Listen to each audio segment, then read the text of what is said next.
Joho and the ODM brigade believe it is an orchestrated move to deliberately lock him out of the race for the county that controls the country's biggest port. For as long as I'm alive, Mungu akinipatia uhai, mtakuwa kwa debe tarehe 8 mwezi wa 8 mwaka 2017. Gavana Joho anamtia makali wenyewe. This follows a series of setbacks for Joho, whose accounts are currently frozen, to pave way for an investigation by the Kenya Revenue Authority over alleged tax evasion, besides the closure of his container freight stations in 2015. Joho has now flown to Nairobi ahead of a planned ODM rally in Kibera, Nairobi, Thursday. Sylvia Chebet, JKL Citizen TV. Thank you, Sylvia. Now, aspirants who lose out in party primaries that begin next month could still find their way to the ballot box as independent candidates. A special Gazette notice by the Electoral Commission allows such losers to defect from their parties and still vie in a provision that is music to the ears of candidates anxious over rigging in dominant political parties. Jackie Maribe has the details. According to the Jubilee Diary, it will be a single day of make or break for party aspirants eyeing the ballot box on August 8th. Would like to announce that we will be conducting our party primaries on Friday, the 21st of April 2017, in all the registered polling stations in all positions that are out for contesting. But it turns out that it will not be all gloom and doom for losers on Jubilee Party's big day, and indeed those who miss out on tickets of their preferred candidates.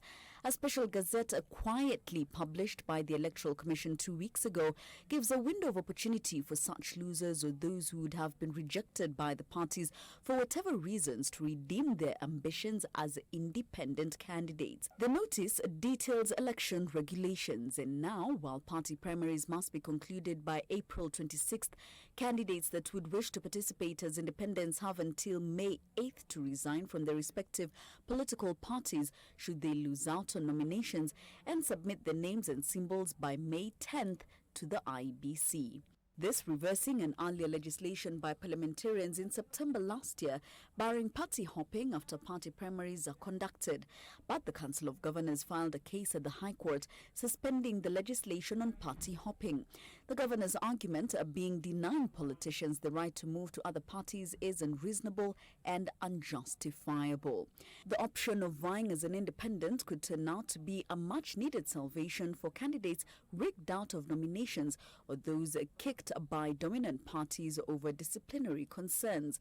Within Jubilee, for instance, aspirants like Mike Mbuvi Sonko, Mwangi Wairia have been summoned to appear before the party disciplinary committee amid fears they could be thrown out for allegedly inciting violence.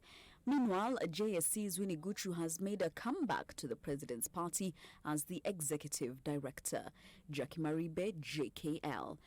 Thank you, Jackie. Now, at the same time, the High Court has directed Parliament to enact the 2/3 gender rule within 60 days or face dissolution. High Court Judge John Mativo ruled that the National Assembly could contravene the Constitution by failing to pass the law requiring that all elective and appointed positions must be filled by not more than 2/3 of either gender. The court further ruled that failure by Parliament to enact the said legislation amounts to a violation of the rights of women to equality and freedom. 1. And Declaration B, and is hereby issued that the National Assembly and the Senate have failed in their joint and separate constitutional obligation to enact legislation necessary to give effect to the principle that not more than 2/3 of the members of the National Assembly and Senate shall be of the same gender. B, and Declaration B, and is hereby issued that a failure by Parliament to enact the legislation contemplated under Article 27(6) and 8 and 81B of the Constitution amounts to a violation of the rights of women to equality and freedom from discrimination and a violation of the Constitution. 3, a note of mandamus B, and is hereby issued directing Parliament and the Honorable Attorney General to take steps to ensure that the required legislation is enacted within a period of 60 days from the date of this order and to report the progress to the Chief Justice. D. It is further ordered that if Parliament fails to enact the said legislation within the said period of 60 days from the date of this order, the petitioners or any other person shall be at liberty to petition this court, to petition the Honorable the Chief Justice to advise the President to dissolve Parliament. It's a happy day for the people of Kenya because, number one, it means our constitution is alive and well. That you can try to suppress it, but you cannot kill it. And if you try to kill it, it will be impossible to bury it. Number two, we also learn a lesson that as citizens, our vigilance is key for the enforcement of this constitution. Remember, Parliament has delayed the coming of this day, but to the extent that the groups that moved court have remained vigilant, this day has come. 60 days and counting. Now, Kenyans working on the Tanzanian side of the Namanga border town have protested over a new requirement to obtain work and residence permits. Several Kenyans who say they were ejected from Tanzania say their businesses and families have suffered since authorities started demanding the permits last week. Wilkiston reports. The silence that hangs over this corner of Namanga is punctured by the chatter of children coming home from school. Calm has returned to Namanga after Monday's demonstrations, but the row that led to the unrest is still simmering. For years, they have lived peacefully side by side, but in recent weeks, locals say as they have crossed this border point, they have been treated differently according to the identification documents they carry. Kenyans claim the row erupted after Tanzanian immigration authorities issued a 7-day notice requiring all Kenyans without work and resident permits to leave the country, a move that many say would destabilize them. Margaret Babu, a Kenyan, and her Tanzanian husband will be celebrating their 18th anniversary this year. She makes the crossing daily, living on the Tanzanian side while running a business on the Kenyan side. Leaving Tanzania means leaving everything she loves behind. Na kinachoshangaza, Watanzania wamejaa hapa mpakani, wanakaa huku Kenya kwetu na hamna mtu anayewauliza. Sana kwanza wengi wao wanampaka hata vitambulisho vya Kenya. Since January 2017, Tanzania has been enforcing a requirement that foreigners must have both work and residence permits, unlike Kenya, Uganda and Rwanda, which have eased permit requirements for East Africa Community nationals. Tanzania does not differentiate between citizens of other nations and those of countries in the bloc. The crackdown now leading to a predicament faced by many in the border town who inhabit both worlds. Mimi ni Mkenya, babangu ni Mkamba, mama ni Mchaga. Sasa mamangu atarudi Tanzania na wakati mimi naishi Kenya. Unajua Watanzania sana sio lazima tuwe na kibali ndio wajue kwamba wewe ni Mtanzania. Wanaangalia chanjo kwa sababu kama unayo chanjo wewe ni Mkenya, kama huna wewe ni Mtanzania.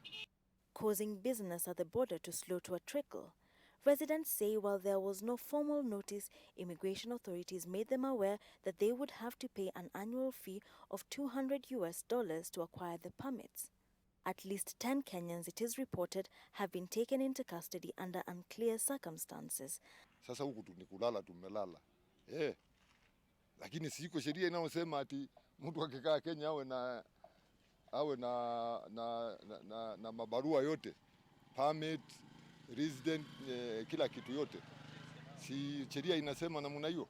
As another day flies off the calendar, the future of Kenyans here is unclear. Wilkiston, JKL. Thank you, Wilkister. Now, meanwhile, National Assembly Speaker Justin Muturi has defied a court order temporarily stopping Parliament from debating a petition to remove National Land Commission Chair Mohamed Swazuri from office over graft claims. Swazuri obtained the order following a petition by a former journalist, Mugo Njeru, who claims he gave Swazuri a 1 million shilling bribe. Swazuri, who appeared before the Parliamentary Committee on Land, however, denied the claims. We therefore submit that the good professor's preliminary objections, they are baseless, they have no any force of law, they are meant to scatter the process, they are meant to delay, they are meant to buy time, and they should not have the light or the light of the day. There are normal problems of people not being paid in time, people not being paid because there are disputes within between themselves, or there's a dispute with the neighbors and so on. Those ones are there. But but a point which has reached where the Commission has been accused of misusing public funds for compensation, that one we have never had. So, Mr. Chairman, I want to say that the reason for this petition, Mr. Chairman, is just a question of malice. From where I sit as chair of Lands Committee, these petitions does not even rise to the effect of where we say it's sub judice. Because what we are looking for, we are looking at the character or culpability of a public officer or a state officer in his actions. Jeff Koinange Live takes a break.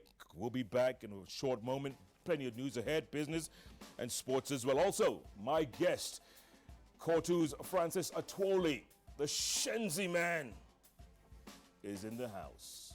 He'll be here taking your questions or asking the poll question. Did Atwoli succeed in uniting the Luya nation?